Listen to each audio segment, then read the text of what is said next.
pada penugasan kali ini, kita membutuhkan 3 operation system atau yang disebut dengan OS. Yang pertama ada Windows, yang sebagai web server, di dalamnya harus terinstall XAMPP untuk memuat layanan Apache. Yang kedua adalah Linux CLI, yang bertugas sebagai admin server, yang di dalamnya harus terdapat DHCP untuk membagi kebutuhan IP, DNS untuk domain dan subdomain, Squid 3 dan remote. Yang ketiga ada web server Ubuntu, yang terdapat di dalamnya ada email, MySQL, dan FTP. Saat ini pembuatan domain dan subdomain sangatlah penting karena baik Apache maupun Joomla memerlukan alamat domain. Sementara itu, subdomain diperlukan untuk kebutuhan email. Nah, untuk instalasi DNS, kalian cukup ketikkan apt install bind 9. DHCP diperlukan untuk mengelola kebutuhan IT client. Oleh karena itu, DHCP menjadi bagian integral dari skema ini. Kalian bisa ketikkan apt install ISC strip DHCP strip server untuk menginstalasi DHCP. Nah, selanjutnya di sini ada squid proxy. Ketika menggunakan squid sebagai proxy, pada saat kalian mencari kata kunci formal, maka akses ke situs tersebut akan diblokir untuk klien tersebut. Squid adalah sebuah daemon yang digunakan sebagai proxy server dan web chat. Squid memiliki banyak jenis penggunaan, mulai dari mempercepat server web dengan melakukan cek permintaan yang berulang-ulang, checking DNS, checking situs web, dan checking pencarian komputer dalam jaringan untuk sekelompok komputer yang menggunakan sumber daya jaringan yang sama, sehingga pada membantu keamanan dengan cara melakukan penyaringan atau filter lalu lintas. Meskipun seringnya digunakan untuk protokol HTTP dan FTP, Squid juga menawarkan dukungan terbatas untuk beberapa protokol lainnya, termasuk Transport Layer, Secure Socket Layer, Internet Gopher, dan HTTPS. Mencakup dukungan protokol IPv6 dan Internet Content Identification Protocol. Nah, untuk cara instalasi proxy server, kalian bisa ketikkan apt install Squid 3.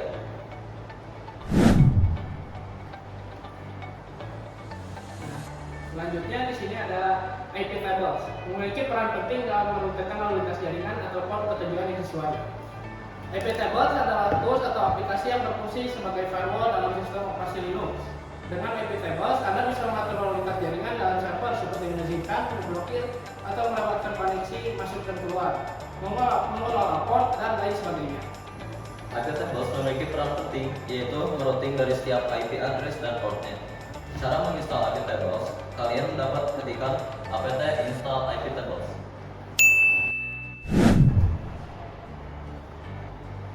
Selanjutnya install XAMPP di lingkungan Windows. Anda dapat menggunakan XAMPP untuk menggunakan layanan Apache. XAMPP adalah perangkat lunak bebas yang mendukung banyak sistem operasi, merupakan kompilasi dari beberapa program. Fungsinya adalah sebagai server yang berdiri sendiri yang terdiri atas program sifatnya HTTP server, MySQL, database, dan penerjemah bahasa yang ditulis dengan bahasa pemrograman PHP dan Perl. Nama XAMPP merupakan singkatan dari X, tempat sistem operasi apapun, Apache, MySQL, PHP, dan Perl. Program ini tersedia dalam GNU dan adalah public license dan bebas. Merupakan web server yang mudah digunakan yang dapat melayani tampilan halaman web yang dinamis. Untuk mendapatkannya dapat mendownload langsung dari web sendiri. Cara mengoperasikan XAMPP, kalian buka software atau aplikasi XAMPP, lalu klik icon start pada bagian Apache. Langkah ini digunakan untuk menjalankan layanan Apache.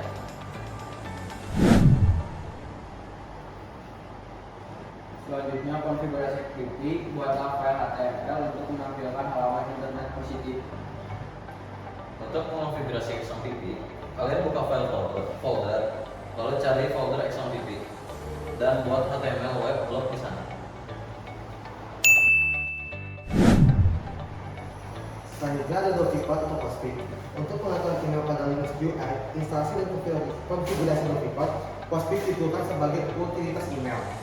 Doficode adalah server IMP dan POP3, sumber terbuka untuk sistem operasi milik Unix, yang ditulis terutama dengan pertimbangan keamanan. Konfigurasi pada gambar di samping saya ini adalah untuk konfigurasi email server dan Thunderbird. Selanjutnya, MySQL. Langkah berikutnya adalah menginstalasi dan membuat database di MySQL untuk kebutuhan database jumlah.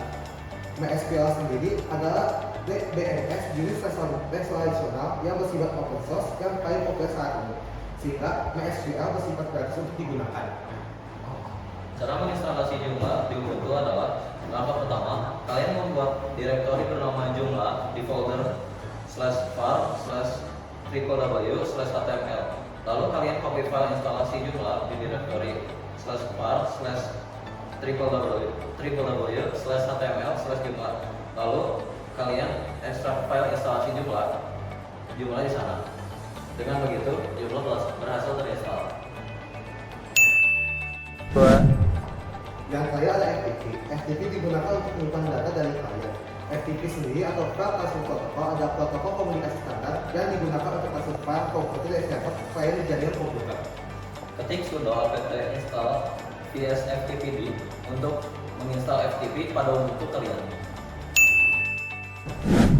Di sini adalah bukti pengujian pada Thunderbird. Cara pengujian pada Thunderbird adalah sebelumnya kita sudah membuat dua user untuk email server. Klik New Message pada Thunderbird, lalu masukkan IP dan port sesuai pada perangkat device. Lalu di device yang berbeda, kita lakukan langkah yang sama seperti tadi. Lalu selanjutnya adalah pengujian proxy server. Cara pengujian pada proxy server adalah kita masuk ke browser, lalu ketikkan IP device/weblog.html. Selanjutnya adalah pengujian pada jumlah. Cara pengujian pada jumlah adalah kalian buka browser, lalu masukkan IP sesuai device/jumlah.